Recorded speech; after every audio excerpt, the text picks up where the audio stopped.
Cet animé est super pour apprendre le japonais. On va analyser le début ensemble. 僕は頭がおかしい。On a ici notre héros qui s'appelle Ichikawa. Ceux qui étudient les kanji, je vous invite à les regarder, ils sont assez fréquents. On a la ville ici, et puis on a la rivière, qui dit Boku wa. Boku, ça veut dire je. C'est un pronom qui s'utilise par les hommes. Puis on a le wa, la particule de thème. Donc me concernant, et puis il va faire une remarque en ce qui le concerne. Atama ga okashi. Techniquement, on peut la prendre directement comme une expression. Littéralement, elle est composée de atama ga. Atama, ça veut dire la tête. Ici, elle est utilisée avec ga, donc la particule de sujet. Donc à propos de moi, ma tête, et il dit okashi. Okashi, c'est un adjectif en i qui veut dire bizarre. Ici, étrange, bizarre, inhabituel. Et du coup, atama ga okashi, généralement, on le considère directement comme une expression qui veut dire être fou. Littéralement, la tête est bizarre.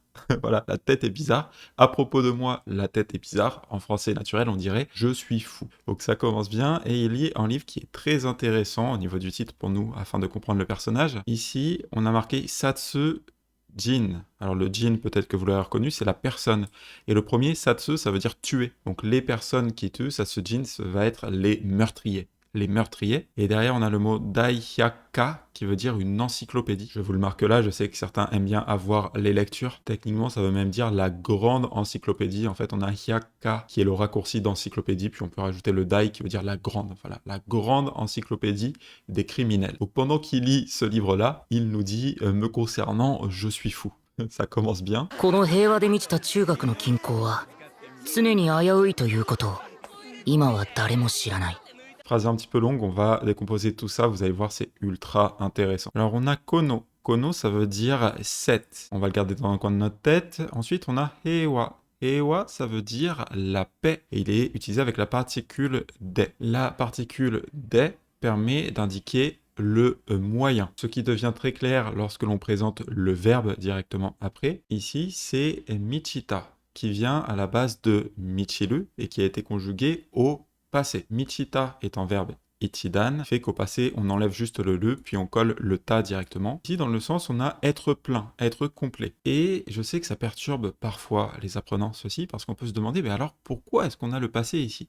Pourquoi est-ce qu'on voudrait dire être plein de? Vous savez quoi? On va le garder sur le côté pour le moment, je vais vous expliquer exactement pourquoi on a le passé dans le second temps. Directement après, on a le nom Chugaku, qui va être l'abréviation de Chugakko, donc l'école secondaire, le collège. Je pense que beaucoup d'entre vous ont appris directement, voilà, Chugakko. Parfois on enlève le ko comme ceci, ça donne Chugaku. Le sens est le même, ça veut dire le collège directement. Déjà, on avait le kono en début de phrase, donc ça va être ce collège, le collège dans lequel il se trouve actuellement. Et en japonais, lorsqu'on a un nom comme ici Chugaku, et que juste avant on a un verbe, le verbe va qualifier le nom. En français, c'est quelque chose que l'on fait généralement dans le sens inverse. C'est-à-dire qu'on dirait « ce collège rempli de paix », ce collège qui était plein de paix. En japonais, on modifie les noms en amont, c'est-à-dire qu'on les modifie avant, comme ceci. Être rempli au moyen de quoi? Être rempli au moyen de la paix. C'est à ça que servait la particule D, ça nous indiquait le moyen. Au moyen de la paix, être rempli, collège. Et pourquoi, du coup, est-ce qu'on a Michita et non pas Michiru? C'est qu'en fait, même si les traductions françaises traduisent par être complet, être plein, c'est un petit peu en raccourci qu'on prend si on regarde. Là, en anglais, déjà, ils sont un peu plus précis. En fait, ça veut dire remplir. J'ouvre une définition japonaise ici pour vous aider à comprendre ce que c'est. Littéralement, le dictionnaire de japonais nous dit que Michiru, ça veut dire se remplir jusqu'à sa limite. Et vous voyez, c'est l'action de se remplir. C'est pas tellement l'action d'être plein en réalité. C'est pas tellement l'état. C'est vraiment l'action de devenir rempli. Passage, quand je Google Traduction, parfois on me demande est-ce que c'est un outil que tu recommandes?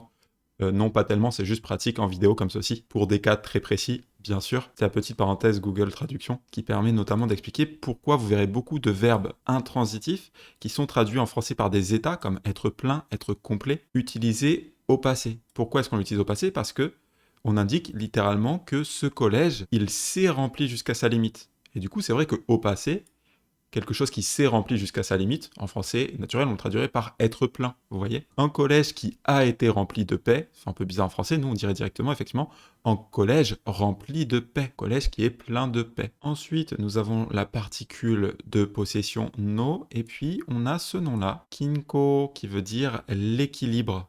Donc l'équilibre de quoi? On a la possession. L'équilibre de ce collège rempli de paix. Ça, c'est suivi du wa, donc la particule de thème. À propos de l'équilibre de ce collège rempli de paix, et je vous rejoue l'ensemble. この平和で満ちた中学の均衡は常に危ういということを今は誰も知らない。 Tsuneni, ça veut dire constamment. C'est un adverbe, on le place donc avant un verbe ou un adjectif. Ici, en l'occurrence, ça va être un adjectif. Ayaeui, qui veut dire être dangereux et par extension, on l'utilise très souvent pour dire être précaire lorsqu'on parle d'une situation. On peut imaginer une situation qui est dangereuse, c'est une situation qui est précaire. C'est une situation qui pourrait changer d'un moment à l'autre. D'ailleurs, ce kanji, c'est le même kanji que abenai, qui veut dire justement dangereux. Je pense que beaucoup d'entre vous connaissent ce mot abenai. Ayui est en synonyme, les deux sont extrêmement utilisés. Ça nous permet d'insister voilà, sur le côté précaire. Puis on a tsuneni, donc toujours, c'est toujours précaire, c'est toujours en danger. Cet équilibre est perpétuellement menacé. Puis on a toyu koto, qui va être utilisé avec le o, qui est la particule d'objet. Toyu koto est souvent considéré comme un point de grammaire à part entière. Littéralement, on a le toyu, c'est le taux de citation, et le yu qui veut dire dire. Toyu est fréquemment utilisé en fait pour récupérer ce qui vient d'être dit avant et le faire passer dans la suite de la phrase. Alors qu'est-ce que ça veut dire? Vous allez voir. Derrière, on a koto. Koto, c'est le fait de. Et ici, cette phrase tsuneni ayaui toyu koto, le fait que c'est en danger perpétuel. Vous voyez que le toyu nous a permis de faire passer la phrase qu'on avait avant vers le koto, le fait que cette chose-là que je viens de citer, et derrière on va pouvoir la manipuler, notamment lui coller des particules. Ici ça va nous permettre de lui coller la particule O d'objet. Donc le fait que cet équilibre soit en perpétuel danger, ça devient l'objet. Si on prend un peu d'avance, on a le verbe shiranai, donc ne pas savoir. Ne pas savoir quoi? Ne pas savoir le fait que cet équilibre est en perpétuel danger. Je sais que ce toyu, il est très difficile en début d'apprentissage. Pas de souci, c'est quelque chose qui vient vraiment avec la pratique à force de faire beaucoup d'immersion. Ici, il est nécessaire parce que si on dirait tsuneni ayui koto, on dirait plutôt une chose qui est toujours dangereuse. Si on veut pas vraiment dire une chose qui est toujours dangereuse, on veut plutôt dire le fait que cette situation précaire est toujours dangereuse. Vous voyez, c'est presque comme si on disait, eh bien, ce fait-là, le fait que je viens de citer, et derrière on le manipule. Imawa, actuellement, thème, daremo.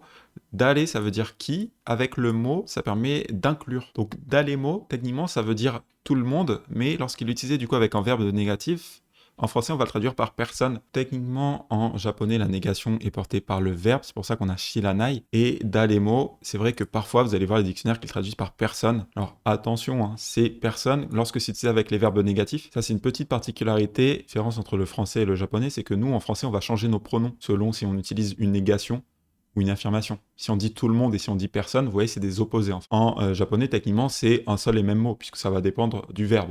Si on dit tout le monde le sait, on est à l'affirmation. Si on dit tout le monde ne sait pas, ça veut dire en japonais personne ne sait. Et du coup, daremo shiranai, effectivement, ça serait personne ne le sait. Personne ne sait quoi? Personne ne sait que cet équilibre est en perpétuel danger, avec le imawa qui est très intéressant puisque ça insiste sur maintenant. Ça, c'est un effet secondaire du wa qui est très intéressant, c'est que ça permet d'insister sur l'idée de contraste. Donc quand on dit imawa daremo shiranai, ça veut dire que actuellement personne ne sait, mais très certainement que dans le futur, ils vont être menés à le réaliser. Vous voyez, juste avec cette phrase, on peut comprendre que le mec, effectivement, a l'air un petit peu fou, quoi. C'est comme s'il allait faire une dinguerie dans la salle de classe. Quand on prend le temps de décomposer le japonais comme ceci, c'est très logique. Maintenant, je sais que ce n'est pas toujours fait en début d'apprentissage. Et personnellement, pendant très longtemps, j'étais bloqué en pensant que le japonais était compliqué, bourré d'exceptions. C'est parce qu'il me manquait les fondations clés. Et c'est vrai que si on prend pas en début d'apprentissage un petit moment pour vous expliquer des choses bien précises, c'est un casse-tête. Parce que le japonais et le français sont deux langues très différentes. Et du coup, si on essaye de vous expliquer le japonais purement à travers le prisme du français, il y a des choses qui ne vont pas marcher. Du coup, j'ai compilé dans une masterclass gratuite les notions qui, moi, m'ont longtemps freiné dans ma compréhension du japonais. Juste le fait de comprendre ces principes, ça m'a ensuite débloqué vraiment un niveau compréhension de la langue qui a rendu mon apprentissage beaucoup plus agréable, plus facile et beaucoup plus beau en fait, parce qu'on comprend que le japonais est au final une langue très logique. La logique est certes différente de la logique française, mais une fois qu'on la comprend, vraiment, tout devient limpide. Si ça vous intéresse, vous pouvez vous inscrire en cliquant sur le lien dans la description de cette vidéo. C'est gratuit, je vous envoie le replay par email. Si vous apprenez le japonais, je vous la recommande chaleureusement. Et maintenant, on va retourner à notre animé. Alors là, on a son camarade de classe qui dit Omae. Omae, ça veut dire toi. C'est une manière très familière de dire toi. Si ça marche, pourquoi? Parce que c'est du coup des collégiens qui parlent entre eux. N'hésitez pas par vous-même, à moins d'être très intime avec quelqu'un. Généralement, une fois qu'on devient adulte, de toute manière, on est beaucoup moins amené à l'utiliser. Toujours est-il que, effectivement, ça s'entend quand même souvent si vous côtoyez du japonais. Hein. Omae, ça veut dire toi. Puis on a le mot qui veut dire aussi. Donc toi aussi.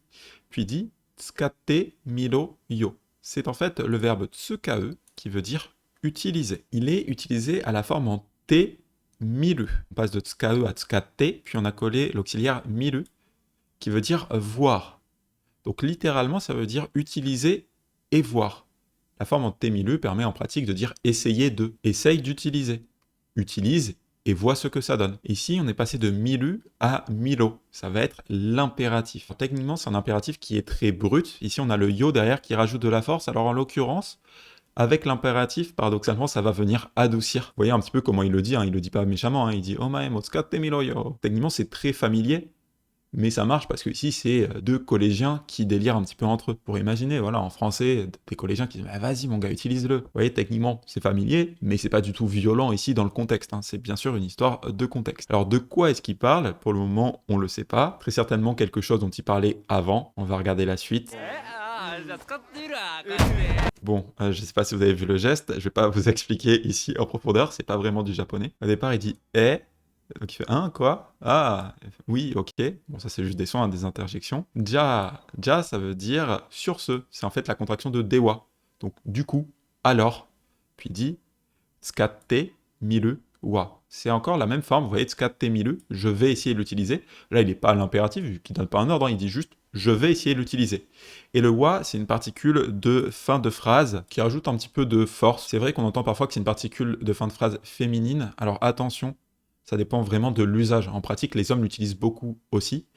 Le contexte est différent. Le plus simple, c'est vraiment de l'observer. Vous n'avez pas besoin de vous prendre la tête avec ceci. N'utilisez pas la particule wa en fin de phrase tant que vous n'avez pas beaucoup d'exposition en japonais. Il faut que ça vous vienne instinctivement. C'est une particule vraiment de fin de phrase, ça ne change pas le sens profond de la phrase. Ça la rend juste un petit peu plus naturelle, notamment à l'oral. Ça, c'est vraiment de l'observation. Il dit, bon, bah du coup, je vais essayer de l'utiliser. Puis il dit, koyatte.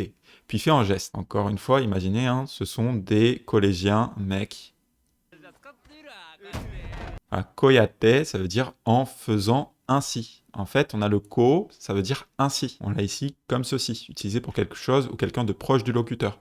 Vous voyez que là, il fait le geste, forcément, c'est proche de lui. Et il dit ko. Et derrière, on a yaru, qui veut dire faire, qui est utilisé à la forme en t. Pourquoi c'est utilisé à la forme en t? Puisque ça permet d'indiquer le moyen.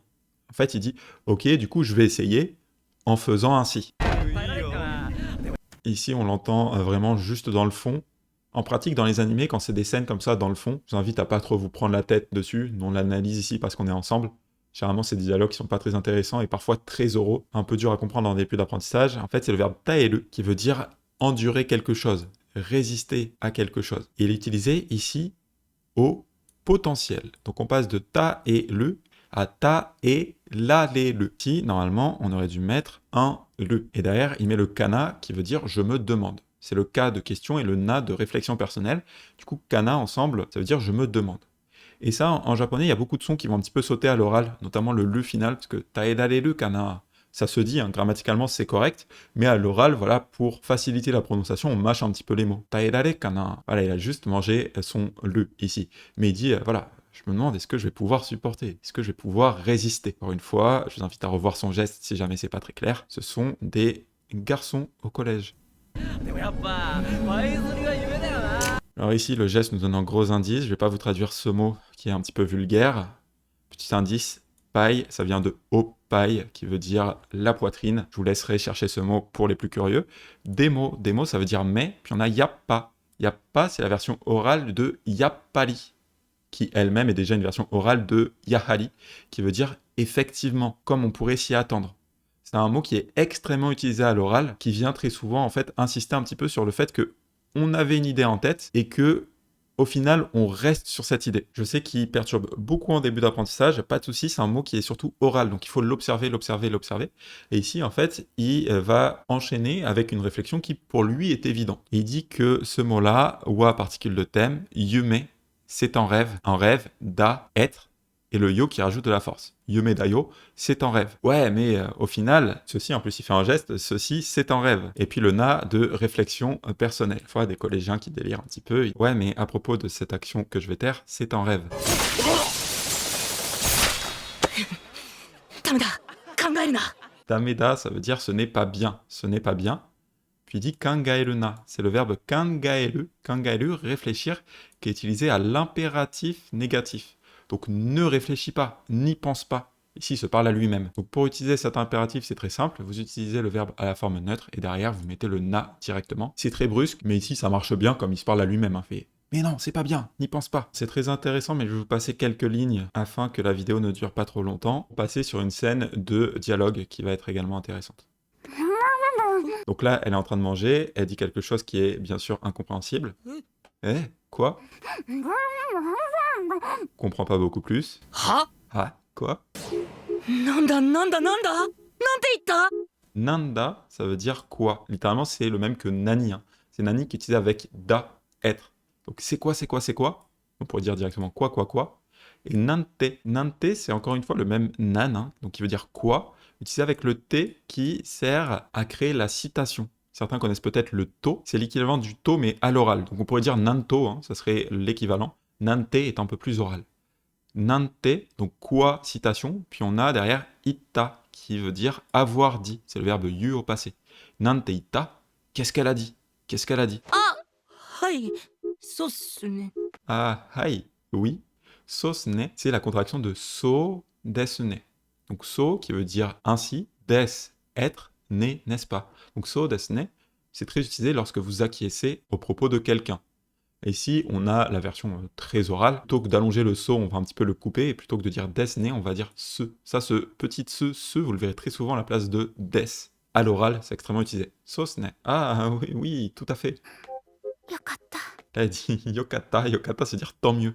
Ah, tant mieux. よかったの Là, il est un peu étonné avec son e. Yokata no. No, c'est l'équivalent de no desu ka, pour ceux qui connaissent déjà. C'est une manière de poser une question. C'est l'équivalent à l'oral, on met juste le no avec l'intonation montante. Il dit ah, c'était bien. Voilà, il comprend pas, il a juste affirmé quelque chose. Elle lui répond yokata, il fait ah, c'était bien. Vous voyez qu'il est un petit peu perplexe. なんて言ったんだ Nanteita, ça c'est encore une fois la même chose. Hein. Qu'est-ce qu'elle a dit? Puis derrière, on a le nda, qui va être l'équivalent de noda, nodes, qui est utilisé à l'affirmatif pour ajouter des informations au contexte ou à l'interrogatif comme ici, pour essayer d'élucider un petit peu le contexte. Donc nous, en français, c'est souvent perdu en traduction. Je dirais directement qu'est-ce qu'elle a dit. Mais si on insistait vraiment dessus, ça serait c'est que qu'est-ce qu'elle a dit. Oui, c'est un petit peu lourd en français, hein, c'est pas du tout naturel. Ça permet voilà, de montrer qu'ici, on cherche des explications sur le contexte, sur la situation. Qu'est-ce qu'elle a dit? Qu'est-ce qu'elle a dit? てかなんだよなんで図書室いいんだよ Teka, c'est la contraction de toyuka que l'on utilise pour dire ou plutôt devrais-je dire. Plutôt que de dire ça, en fait, le plus important, c'est ce qui va être après. Qu'est-ce qu'elle a dit? Ouais, mais en fait, plutôt. Très oral, observez-le, très utilisé. Nandayo. Qu'est-ce que c'est que ça? Qu'est-ce qu'elle a dit? Ouais, mais plutôt, qu'est-ce que c'est que ça? Nande, pourquoi? Toshoshitsu, c'est la bibliothèque. Derrière, on a indayo, qui est la contraction de iru no da. Iru no da, ça devient irunda, ça devient inda. Je sais que ça perturbe beaucoup en début d'apprentissage, observez-les, en immersion, ça revient très souvent.